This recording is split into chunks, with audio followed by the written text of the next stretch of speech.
So I'm talking to my father. My father's sitting in this chair. Where are we? We're in therapy. You and your father. Yeah, it's my therapy. Okay. He's having to help me. Okay. Okay, so has he flown to America, or are you in Australia? He's flown to America. Okay, very good. Okay. So Dad, my therapist wants me to get in touch with my feelings and to yell at you. Okay. And I'm not someone who yells. I don't think I've yelled since 8th grade.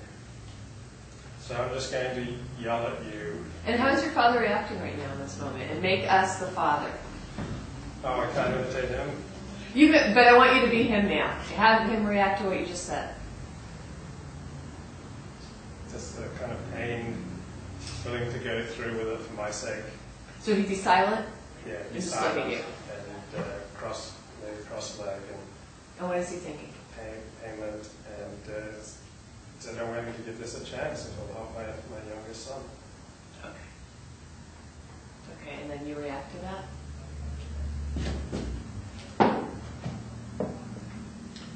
So I feel like I'm carrying on your life, Dad, in ways that I don't want.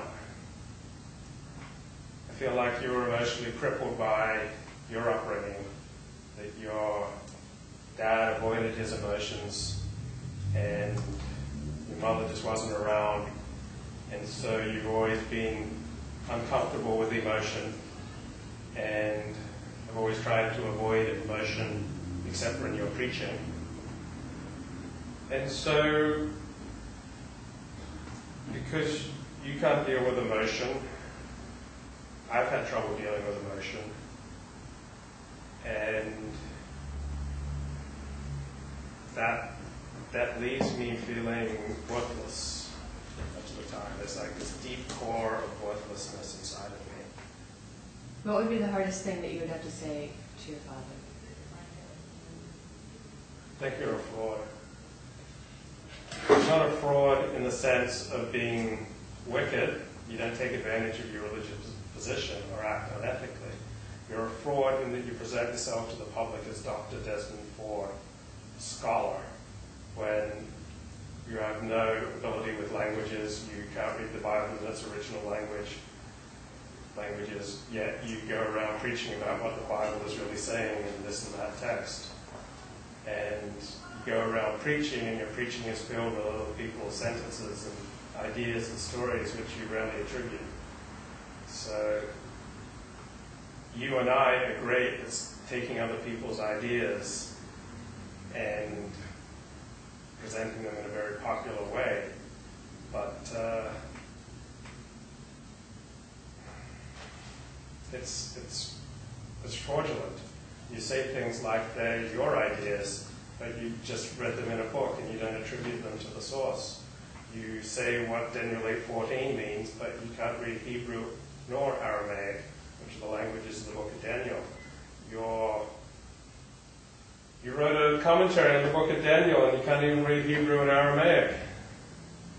You present yourself to the world as a Bible scholar, as Dr. Ford, ask Dr. Ford, but you've done no original work of scholarship.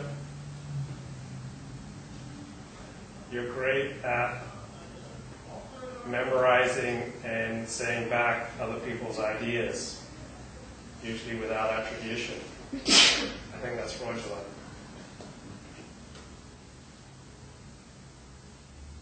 It's really funny, Dad, because I had such high regard for you, and then in the course of a year, I stopped having high regard for you, and you didn't change. So I'm not exactly sure how this happened, but when I went away to UCLA in the fall of 1988, and I encountered Dennis Prager on the radio, I felt like I had met someone, like a religious figure who I could respect, and I feel like you just matched up to him in so many important ways, just so appalling, that as I came to embrace Dennis Prager as my father figure, I rejected you. It's really interesting. It all happened within that year, from the fall of 88 to the fall of 89, when I decided to convert to Judaism. And I embraced Dennis Prager as my father. Have him react. Just kind of a pained, silent look, just getting through it. He wouldn't say anything. No. So what does it take for you to say this to him? Is there anything at stake?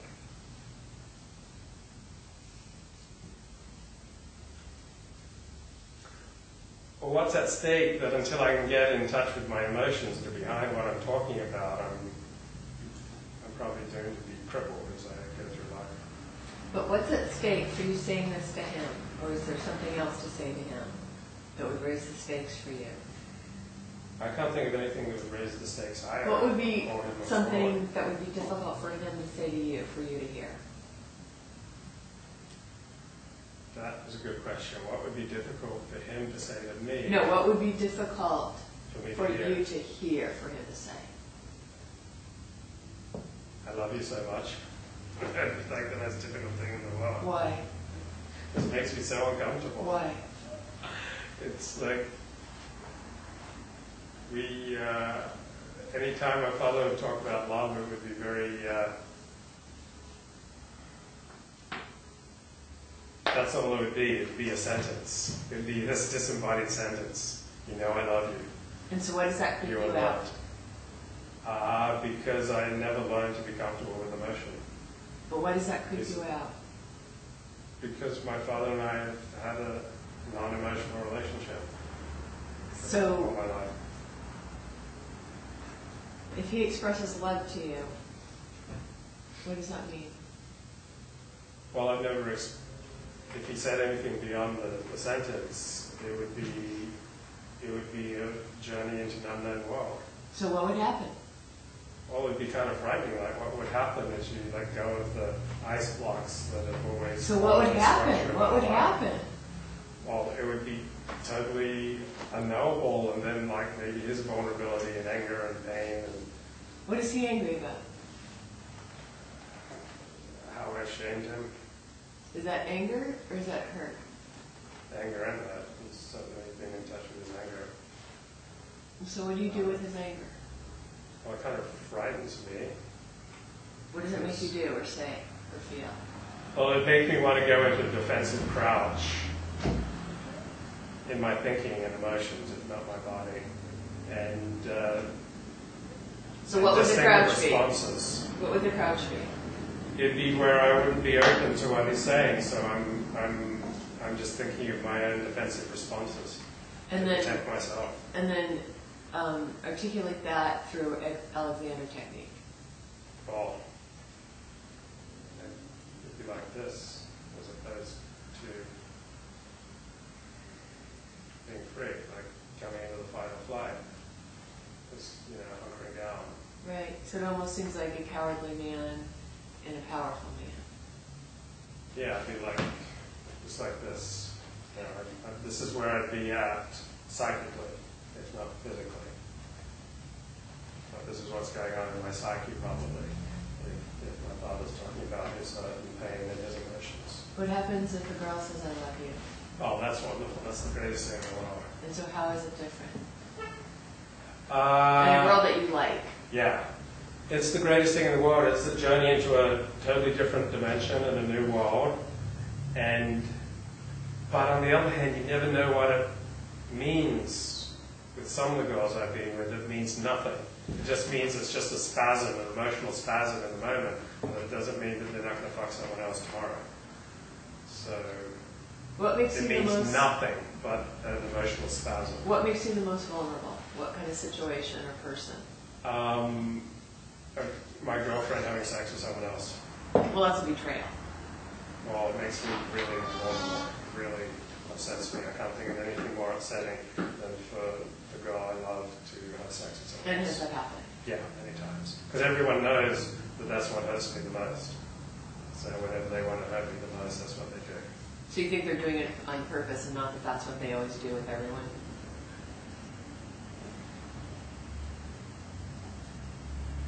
I mean, that's probably what it feels like. Yeah, I articulated what it feels like, but I'm sure it has a great deal to do with that's how they respond in these situations too, as well. But people instinctively feel where you're weak. People just know it, and so because I'm so fragile about my girlfriend ever cheating on me, Right. someone I love Right. cheating on me, because I'm so fragile in that area, people always just get a sense of it. That's how they can hurt me more than anything else. Okay. And is it betrayal or hurt or what emotion? Well, I think because I put like sex on a pedestal, like sex and love on a pedestal as an addict, that it just like rips it off the pedestal and tramples it in the mud in front of me. So it's like the thing that I venerate more than anything. They throw it in the mud and trample on it. So does it feel like rejection? Is that what the pain is? It recreates the trauma of those first 4 years of being constantly uprooted, abandonment. Okay. Abandonment. Okay. And what would stop you from actually saying what you said here to your father? What would prevent you? A feeling of empathy for him, his pain, what it would do to him, and a lack of courage in the moment. Like it's easier for me to be courageous up here when my dad's not here. So some combination of empathy, lack of courage, and a sense that it would do more harm than good if I had that sense, which I often do to avoid emotional confrontation. I hate emotional confrontation. It makes me so uncomfortable. I like to watch. But that's really just criticizing how he works rather than emotional confrontation, what you said. It really wasn't about you. You were criticizing his work. You're a fraud. Yeah, the reason I wouldn't say it is it would. No, I understand that, but you just said, oh, I don't like emotional confrontation. Well, that's the most emotional thing in the world because my dad is working #1. And it's, But that doesn't have anything to do with you. well, I'm cutting down my father at his, just like girls when they screw around, they know that's my weakest point. My dad's scholarship is his weakest point. But it's not, it has, what you... I'm going up against my dad. No, and it taking down didn't his have to weakest. be, but it's not, it doesn't have anything to do with your relationship. You didn't talk about that, which is fine. I'm just pointing it out. Okay. But it feels like it's an emotional confrontation to say that. Yeah, it's the single most devastating thing that I can say to my father. Like far more than... Okay, like, so it's just the most hurtful. It's the most hurtful. It's the most, I'm attacking him at his most vulnerable point. Okay. It's like telling a woman you're ugly. Okay, so anything that you discovered in any of this? I'm sure there is. Okay, all right. Who wants to pop up next?